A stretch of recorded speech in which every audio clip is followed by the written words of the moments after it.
Hello and welcome to Default Assault, where we take on everything by default. I'm your host, Demosthenes, and with us, as always, is Mr. Kyle Nash. How's it going, Kyle? Strap on and blast off. It's going to be a fun ride tonight, fools. Hell yeah. Returning for pretty much our favorite required viewing episodes is Mr. TJ. TJ, you ready to blast off tonight, as Kyle just said? He just said it. So let's go. We're gonna fly off like a rocket because tonight we're talking about The Rocketeer, Disney's 1991 action-adventure film. The biggest failure, in my opinion, of The Rocketeer is that it opened up against Terminator 2 and Robin Hood, Prince of Thieves. Oh, boy. Really, really unfortunate timing, but it's had some staying power. There are so many people that still love this film, kind of love the steampunk art of it, the design of the Rocketeer's helmet to his jetpack to the score by James Horner.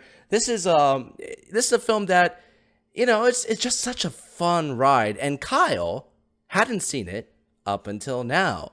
I mean, this is a film that you just gotta love. Tell me, Kyle, how was your first experience flying off with The Rocketeer? Listen, man, my first impression of this movie was that I did kind of expect something fun out of it. You know, it was something where I kind of liked the Dick Tracy with Warren Beatty and Madonna and all that, and I'd even asked Demos if some of the same people worked on this film, which I was quickly checked that they weren't, but it could have been, and it had that very fun a look to it, and actually the you know, I'm glad you mentioned like all the visuals, like the helmet of the Rocketeer, and really the look of the uniform, really kind of the tone of the film itself was like, so you know how film noir is generally dark. It's like if you took film noir and then painted in the brightest colors to express a vibrance to the scene. For me personally, the movie, for the most part, looked really good, and I saw miles of potential going into it. I was expecting a fun experience. This was a refresher for me. It's been over 10 years since I saw it. So my look at it was, honestly, I'm gonna say it was similar to Kyle's. I was looking at it brand new. And watching it with my movie partner, we looked at it and we had a really similar look. It reminded me of those old school films from back in the way back. You know, I'm talking like King Kong time period. You know, that period where you got your hero and you're trying to make him out to be this handsome, rugged type, and he's trying to save the damsel in distress. And you got the bad guy, and this is the most iconic bad guy. You got Nazi, son. So it's just that old school vibe, and I thought it was fun loving. You know, it's a fun loving time.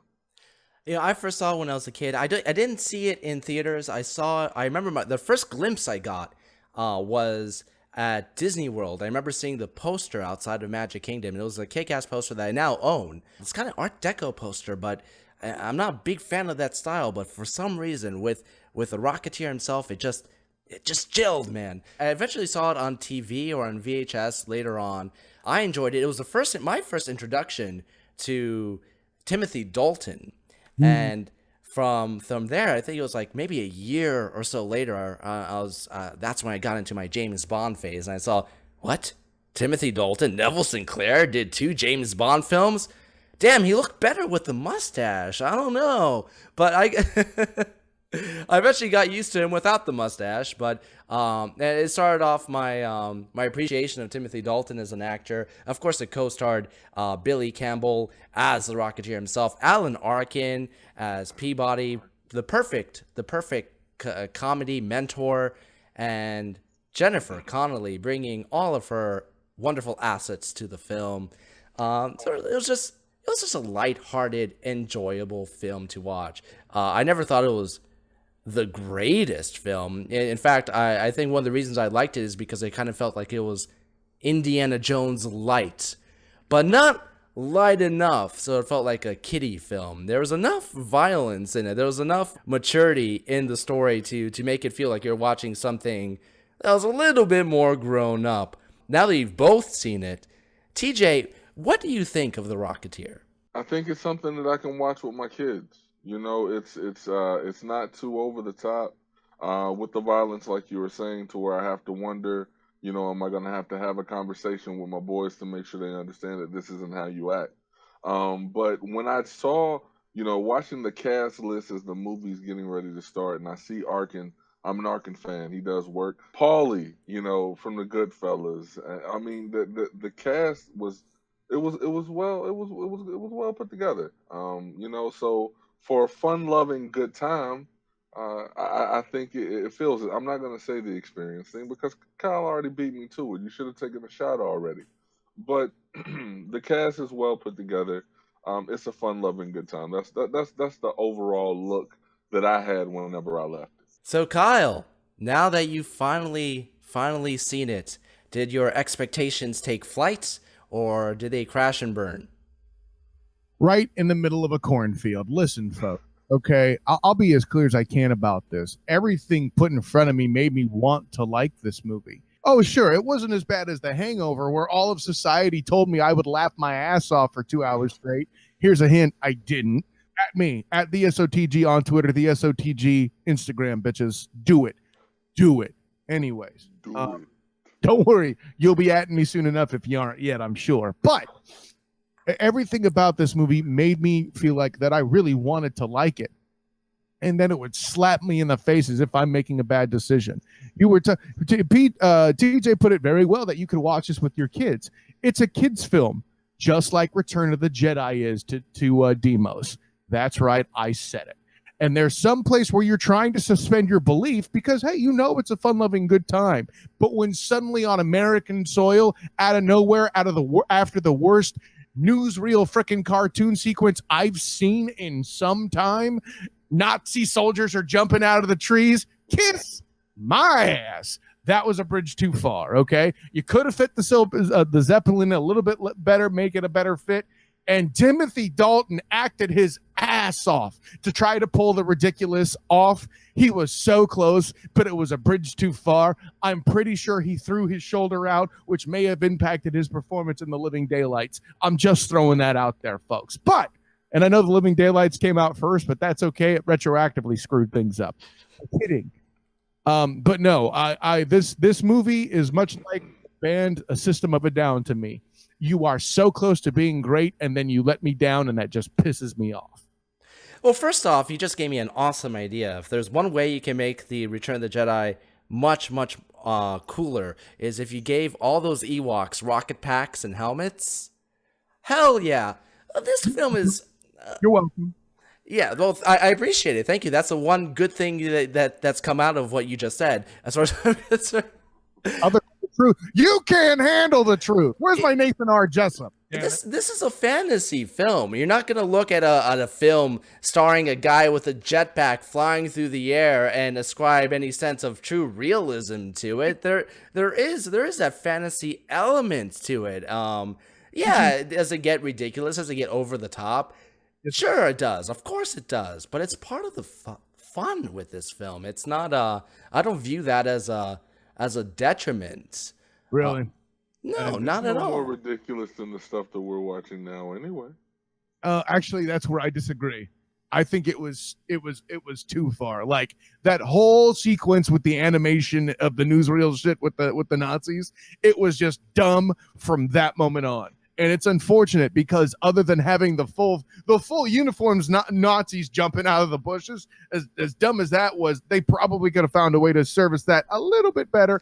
I really wanted that Zeppelin scene to be something more than it was, and it just couldn't, because by the time we got onto the Zeppelin, it was a bridge too far. That's actually a very good historical contract. Shout out to the time period. And by the way, for those who don't know, the Empire State Building was meant to be a port. A port? What do you mean? Yes, it was meant to be a stop for Zeppelins. That's why it was so iconically tall in New York City. And in that time frame, it would have fit. It would have been a very fantastic touch to the, I don't want to call it comic booky. That's just terse. But the beautiful look of the quasi period piece that it was. The whole Zeppelin thing was a nice touch, but again, you just lost me with that whole closing scene. Okay, the famous actor is going to be a Nazi. That's all fun. There was at some point, again, I led with saying I knew to suspend disbelief, and I was having fun, and from that moment on, where it just became that ridiculous, it was borderline fake propaganda, practically. Like, well, I'm glad you just brought up propaganda, because you just dropped an awesome piece of history here with the Empire State Building. That's always been one of my favorite pieces of trivia regarding New York City. But you're talking about propaganda, and that animation, you have to remember, back in World War II, animated propaganda from both sides was a big deal. That animation and the animation style was based on real propaganda films from the time, to even from Disney itself. Look at the film Victory Through Air Power. Haven't heard of it? It's a Disney animated film that nobody ever talks about, even more so than Song of the South, because it was a Disney propaganda film that ended up in some ways inspiring certain players to discuss the possibility of long range bombing to defeat the Japanese. That's the story for another episode. But a lot of the style and a lot of the details in that animated piece are based entirely on reality. Absolutely. And that's so wait, am I supposed to suspend my disbelief, or am I supposed to back it with reality? Make up your mind. Well, you're saying that from that moment on, it became too ridiculous for you, and I'm a little confused why the one thing that actually is a little bit more realistic is the thing that you thought was too fantastical. No, the presentation was cheesy as hell. Just like, wait, we're in this serious thing. We have actors portraying other actors, and you bring in a fucking cartoon? No thanks. I think that listen, if I wanted a movie with cartoons and live action people in it, I'd have been watching Roger Rabbit. Okay. This minute-and-a-half cartoon that's inspired by something reality is the one that set you off, or it's just like you're just pinpointing that moment where it just turned on you? That was the moment where the movie started to go to hell. Then that was followed by the full uniform Nazi soldiers jumping out of the bushes with, the captain of the Nazi in his full uniform. It was wonderful. I bet he rode a nuclear vessel too. Come on. Stop. The cartoon, I feel you were saying, I'm hearing you were saying that's where it lost you. I don't have beef with the cartoon. To me, where I was lost was the over explanation. Like, when we see the Zeppelin and the cop says, that thing's full of hydrogen, one wrong shot and the whole thing's gonna blow. I didn't need to know that. He didn't need to tell me that. I mean, come on. I mean, I guess if I'm a child watching this, then I need to know why they won't shoot the thing down. Intended audience. And there you go. But me, being gray beard over here, I don't need all that in the film. So for me, the over explanation was what turned me off. It wasn't the cartoon. I thought the cartoon was realistic because the cartoon was a propaganda piece, and the guy we lost a good man trying to get this film out of there. I mean, it was a propaganda film that was geared towards, obviously, their young people, because they want to recruit more young people in, so they're going to make it a cartoon. And a good man died getting it out of there. So I'm totally fine with the cartoon. I'm totally fine with that. It's just, for me, the over-explanation. Well, and I think that's the moment where a lot of that started to happen too, was right towards the end. They had a little bit of that in there so you could keep track, because there was a lot of movement in the plot, but I feel like we were able to follow it well enough. And if you couldn't, well, whatever, you have the explanation there. Here you go. Take your feed. There you go. All right. And hey, listen, if your defense now, Demos, is that it's a kid's movie, it explains some of it. Okay, great. I like it more than Barney the Dinosaur. Does that count for anything? You can't make that comparison. You're talking about something that's intended for like toddlers, kids whose vocal vocabulary doesn't get past poop and cats. I mean, come on. Here's a segue-gasm for Kyle here, because my favorite thing associated with Barney, and it's not in a movie I like either, is his cameo in Jurassic Park 3. which was directed by Joe Johnston, who also directed The Rocketeer, and also directed Captain America: The First Avenger. And this is what strikes me as very interesting, because Kyle, your favorite Captain America film is Captain America: The First Avenger, and one of the reasons that Joe Johnston was chosen to do that film was because he did The Rocketeer. And those two films, from their aesthetic, from their plot points, they're so similar. I venture to say that The Rocketeer was in a unintended way kind of Joe Johnston's addition to do Captain America. And if you give me 1 second, I'm just going to list just a few of the similarities between these films. Both star a aw shucks, down on his luck good old boy.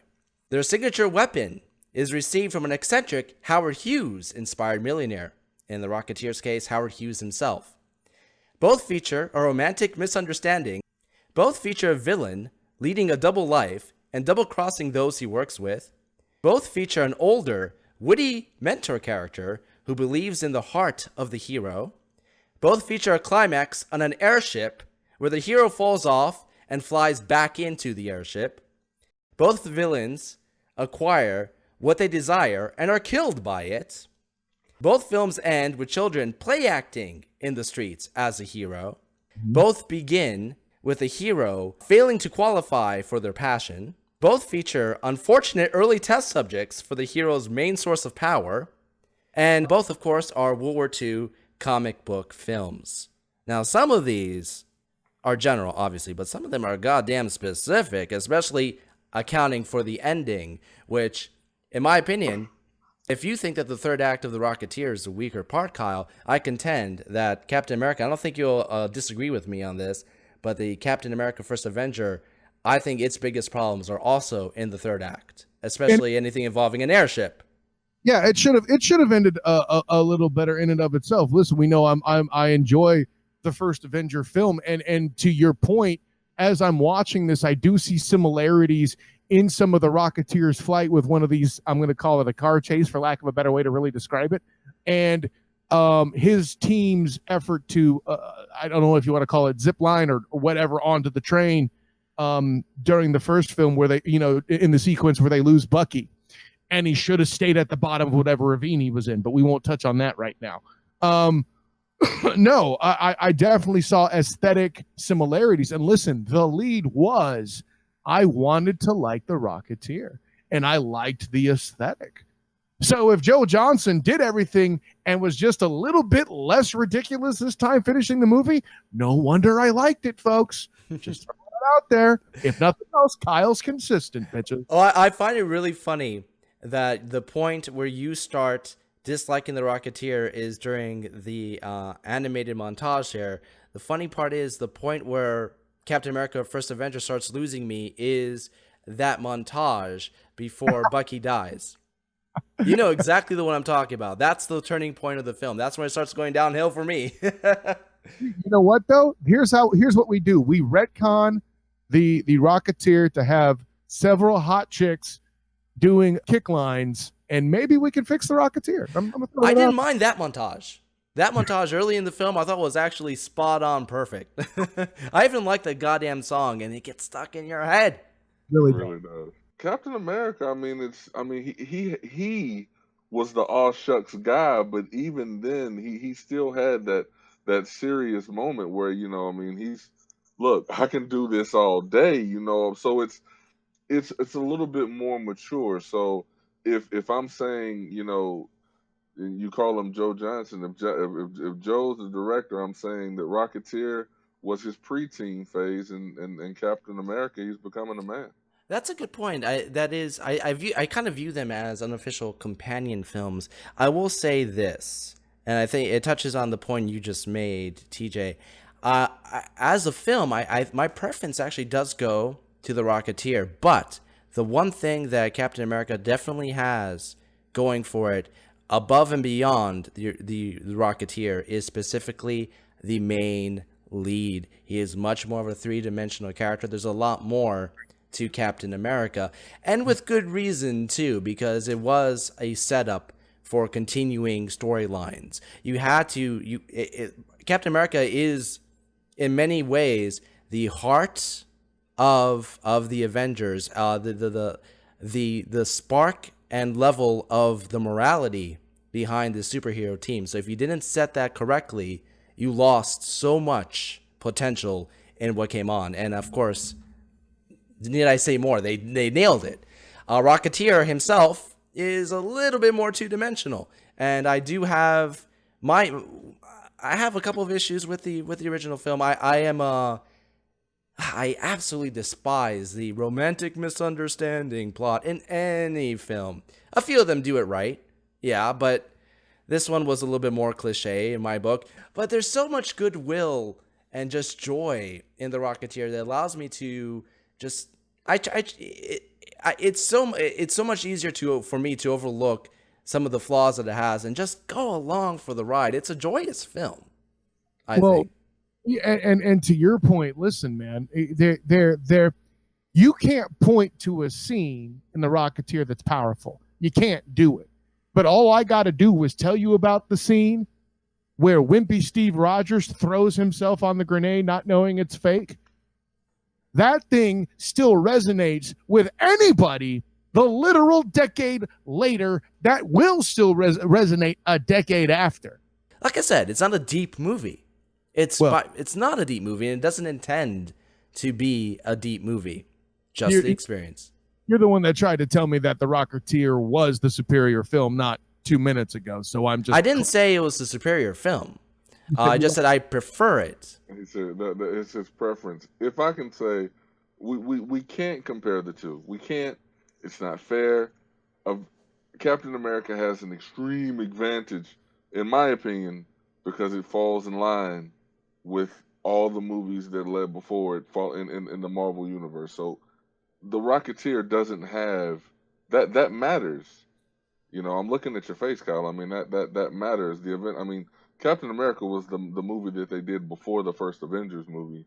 It led into that film, so everything kind of it was woven. It was woven. So Rocketeer doesn't have the advantage of having, you know, other storylines to feed off of or to feed into. I hear that, but if it were later in the MCU, I'd be more inclined to buy what you're selling there. The thing of it is, when First Avenger comes out, there's still a chance for the MCU to have the wheels fall off of it. At that point, it still could have ended tragically as like the DC universe does, okay? But that's just, bro, we had, at that point in time when Captain America came out, we had already had we had four. I'm thinking Incredible Hulk, Iron Man, Thor, and Iron Man 2. And Iron Man 2, which I've said on this show that I liked Iron Man 2. So we had 4 movies. Kyle, you say 3 of the 4 are decent at least. 2 of the 4 are decent at least. Okay, but then you bring in Captain America, which we have all said was a quality film. Yeah. But having those 4 movies to feed story kind of helped it out. Look, if nothing else, call it home court advantage. Rocketeer still had a chance to win, but Captain America has home court advantage. Let me dial this back because we're getting way too far off into the Marvel territory here. My whole point in comparing the two is by saying that a lot of what works in Captain America comes directly from the Rocketeer and from the decision to cast this particular director, to certain styles and aesthetic choices, to even some specific plot points. A lot of it is derived from this. So I don't think Captain America, the First Avenger, would have turned out the way it did if it wasn't for the Rocketeer. Maybe not. Hey, I already know how that interview went, and they didn't interview the director himself. They interviewed his wife and said, "Listen, we watched The Rocketeer. He appears to have problems finishing. Does he want you?" She said no. He got the part, and then we got First Avenger as the success that it was. Too far? My bad. I don't know. I think he just climaxed with that explanation, but I don't know. Hey, ow! So overall, let's get to the main question of the evening. is The Rocketeer required viewing? And Kyle, I'm going to go to you first. No, we already know my answer, all right? Are you going to have the balls to try to tell me it's required viewing? Because if you do, you need a GTFO and I need to be the host. See, now I'm taking that as a challenge. Anyway, go TJ. Probably would. See, and here's the thing, folks. If you've watched the show, you know that Kyle and I would have to disagree for Demos's vote to really mean something. But in this particular situation, we're not. I don't think the Rocketeer is a movie that you necessarily have to see. If you're a parent, it's a good time. It's an opportunity for you to show and introduce your kids to some awesome actors. Alan Arkin is phenomenal. Paul Sorvino is phenomenal. So it is, again, it's a good afternoon. If it's raining outside and you want to do something, great. But if I'm going to tell you that it's required and you're not a cinephile or a movie buff, whatever you want to call yourself, if you haven't seen it, unfortunately, I can't say that. But it was a good time. Great experience. All right. So what I'm going to say is this. No, of course it's not required viewing. Are you kidding me? No. I never, I don't think it's required. I mean, honestly, what I do love about that era, especially from Disney, is some of the similarities some of their live action films had at the time. And it really kicked off with Who Framed Roger Rabbit, Dick Tracy, and The Rocketeer. Those three, in my head, they're almost kind of an unofficial trilogy. They have, beyond the time periods, and the comic book obvious nature of all three, stronger in two of them than Rabbit, but it stars cartoon characters, some of whom were comic book characters, especially if you actually read the original novel it was based on was actually just about comic book characters, but I digress. But The Rocketeer, I honestly think it's just good old fun. It has an old-fashioned feel that is lost in many of today's contemporary films. It was very lost even in the 90s. And I think that was one of the reasons it wasn't as accepted at the time, because it just did feel so very old school. But it's just, like I said, it's just a good old time. So what did you guys think of The Rocketeer? Do you agree with us? I think, Kyle, I give you props, because in many ways I think you are in the minority with this, but I give you props for bringing it. Let us know what you guys think in the comments below. Make sure to follow me on hilaritybydefault.com, where we have fun stuff every week, on Facebook and Instagram, Hilarity by Default, and on Twitter at Default Hilarity. TJ, thank you so much for joining us. Where can we find you? Follow me on Twitter at TokeoJ, TOKEOJ. Same thing at Snap. Dinner time every Tuesday. Talking shiz every Thursday. And if you're lucky, you get me here. So have a good night, man. Y'all, thank y'all. Awesome. Thank you. And Kyle, where can we find you? If y'all are lucky, you get TJ. If we're lucky, we get TJ. Hell yes. No, hey, listen, of course, I'm Kyle Nash, the student of the game. You can find me on Twitter at the SOTG, and of course, the same on Instagram, the SOTG, and as the student of the game on Facebook. Check out my stylings on Blue HQ Media. And of course, dinner time, my man TJ already talked to you about that. That's always a great time. Come hungry and come for the food. Stay for the sustenance, baby. Mm-hmm. Right. Awesome. Yeah. Also, make sure to check out Default Assault every Thursday, where life is hilarious by default.